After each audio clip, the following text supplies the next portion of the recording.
Lui a décidé de faire un sacrifice. Il dit on ne peut pas faire comme si les déficits n'existaient pas. Le sacrifice, c'est quoi? C'est la conquête de l'espace. Regardez.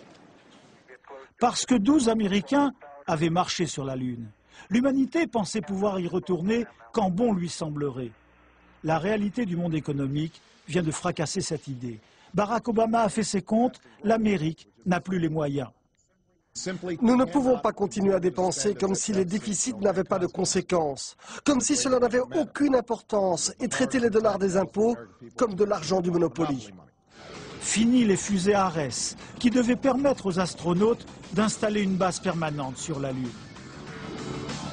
À Cap Canaveral et à Houston, la NASA va devoir licencier plusieurs dizaines de milliers d'ingénieurs. D'autant que l'an prochain, la navette spatiale, devenue vétuste, n'aura même plus le droit de voler. Officiellement, l'administration américaine ne renonce pas encore au voyage vers la planète Mars. Mais plus aucun calendrier n'est avancé. Ce qui est désormais certain, c'est que les vaisseaux spatiaux et leurs moteurs seront entièrement conçus et construits à moindre frais par des sociétés privées. Un coût terrible pour la NASA. À l'avenir, celle-ci va même devoir payer 50 millions de dollars par astronaute pour pouvoir rejoindre la station internationale à bord de vaisseaux Soyouz russes. Incroyable retournement de l'histoire. Les taïkonautes chinois seront peut-être les prochains visiteurs de l'astre Sélène.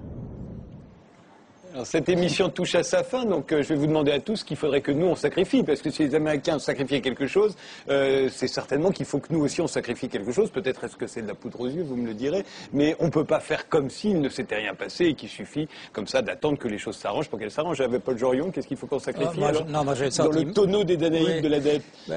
Je ne suis pas français malheureusement, mais la conquête de la Lune, ce n'est que la première chose que Obama va sacrifier. La liste va être longue et elle sera longue pour tout le monde, pour tous les pays du monde.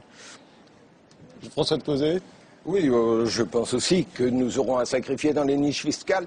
Mais ce que j'aimerais, Monsieur le Ministre, est-ce que vous voudriez publier le chiffre des impôts que payent les sociétés multinationales françaises de CAC 40? Quel pourcentage? Si vous pouviez obtenir qu'elles payent autant d'impôts que toutes les PME, tiens, on aurait gagné pas mal de milliards. Vous allez le faire? Mais c'est dans leur compte-rendu d'activité. Qu'est-ce que vous sous-entendez? C'est qu'elles ne payent pas d'impôts parce qu'elles font de l'évasion fiscale. Pour payer des impôts très réduits. Je me trompe? Croyez-moi, enfin, l'évasion fiscale, j'ai l'impression qu'on s'en occupe, sincèrement. Les paradis fiscaux, on s'en occupe. On s'en occupe sérieusement. Oui, mais encore aujourd'hui, au Conseil des ministres franco-allemands, le président de la République, Nicolas Sarkozy, avec Angela Merkel, ont réuni les deux conseils des ministres. Une partie du Conseil a été consacrée, évidemment, à la convergence économique, mais aussi aux paradis fiscaux. En général, on parle plus des individus qui font de l'évasion fiscale que des sociétés du CAC 40. Bertrand, qu'est-ce qu'on sacrifie? Moi, je penserais qu'il faudrait modifier la structure fiscale, en particulier supprimer l'impôt sur le revenu, ça incitera les gens à travailler et vous aurez pu à lutter contre les paradis fiscaux, et augmenter la CSG. Je vous rappelle que la CSG a un gros avantage, c'est une flat tax, un impôt proportionnel, une assiette très large, avec un taux de 12 ou 13%, qui produit plus de revenus, effectivement, que l'impôt sur le revenu. Donc vous me doublez ça, vous supprimez l'impôt sur le revenu, je retravaille, vous avez un impôt invisible, indolore qui n'est pas vu, ce qui est une bonne chose pour un homme politique, c'est l'illusion fiscale totale. Non, Daniel, je ne voudrais pas si je dis ce qu'il ne faut pas sacrifier. Ce serait quand même pas mal, parce que je veux dire... ouais, non, mais parce que si vous voulez, c'est fondamental. Je parle de la culture, bien évidemment, parce que je suis là pour ça. Et que ça ne représente quand même que très peu de choses, même pas 1% du budget de l'État. Donc on est du budget. Alors par rapport au PIB, je vous raconte, c'est rien du tout, quoi. Alors, rien du tout. Mais ce qui est fondamental, aujourd'hui, c'est que, si vous voulez, il y a vraiment dans la culture française aujourd'hui quelque chose que les gens doivent comprendre. Je veux dire, pour que quelqu'un aille dans un théâtre qui est plein de spectateurs qui ont payé leur place, il faut qu'il y ait aujourd'hui, depuis 40, 50, 60 ans, une aide de l'État, une aide des collectivités qui permettent que ce spectateur soit là. Et plus il y a de spectateurs, et plus ça coûte de l'argent. Et ça, bien évidemment, c'est vrai pour tout ce qui est culturel. Et ça, bien évidemment, ça ne doit pas être sacrifié, comme ne doit pas être sacrifié l'éducation nationale, etc. Mais c'est fondamental. Et juste une chose, pour terminer là-dessus. On parlait de l'Allemagne. Ben, l'Allemagne l'a compris. Vous savez que l'Allemagne dépense 3,5 fois plus d'argent pour la culture que la France. 3,5 fois plus. Eh bien ça, c'est un vrai exemple, d'autant plus qu'ils ont augmenté de 4% le budget. Tous les budgets culturels ont été augmentés de 4% pour 2010. Et qu'ils ont interdit les déficits publics dans la Constitution. Sandra, qu'est-ce qu'il faut sacrifier? Alors, je ferai comme monsieur. Pour 2016, oui, ils ont un peu de marge. Je voudrais avoir le temps de dire les deux. C'est-à-dire, je pense aussi ce qu'il ne faut pas sacrifier. Je constate que tous ces beaux esprits ne nous ont pas dit qu'il faut sacrifier telle ou telle dépense sociale, telle dépense d'éducation. Effectivement, parce qu'il n'y a pas tant de choses inutiles à sacrifier dans ce que dépense l'État, malgré tout. Et la distinction entre les dépenses de fonctionnement et les dépenses d'investissement, comme l'a dit monsieur le ministre, quand il s'agit de payer des professeurs, est-ce qu'on n'investit pas dans l'avenir de nos enfants quand on paye des professeurs? Pourtant, c'est des dépenses de fonctionnement par excellence, et c'est là-dedans qu'on est en train de couper. Donc, bon, il me semble qu'il y a des choses qu'on pourrait sacrifier. On pourrait sacrifier effectivement les paradis fiscaux, ce serait une bien bonne chose.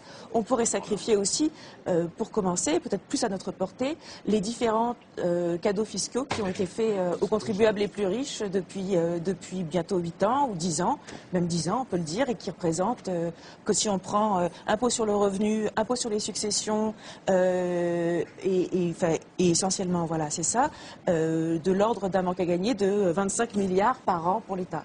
Dominique Régnier. Juste l'impôt sur les successions, ça va affecter les classes populaires aussi et les classes moyennes. Oui, c'est ça. On ne fait pas le débat, chacun dit ce qu'il veut. Dominique Régnier. Non, 350 000 euros par an par ménage. Ce que peut-être on peut introduire en une seconde comme argument, c'est l'Europe. On peut aussi européaniser certaines dépenses. On n'est pas obligé, par exemple, les Allemands, les Anglais, les Français, de dépenser chacun dans notre coin 40 milliards d'euros chaque année pour la défense. Il y a sans doute des économies à faire en dépensant une somme qui serait moins importante, mais mieux employée si nous européanisons ces budgets de défense, par exemple. Eric Woerth, c'est pas une politique sacrificielle, hein, parce que j'ai bien compris que vous voulez rien sacrifier. Il faut changer les choses. Il faut que sur l'État, on gèle les dépenses. Et ça veut dire qu'on peut financer des dépenses nouvelles, mais il faut à ce moment-là retirer d'autres dépenses, pas toujours plus.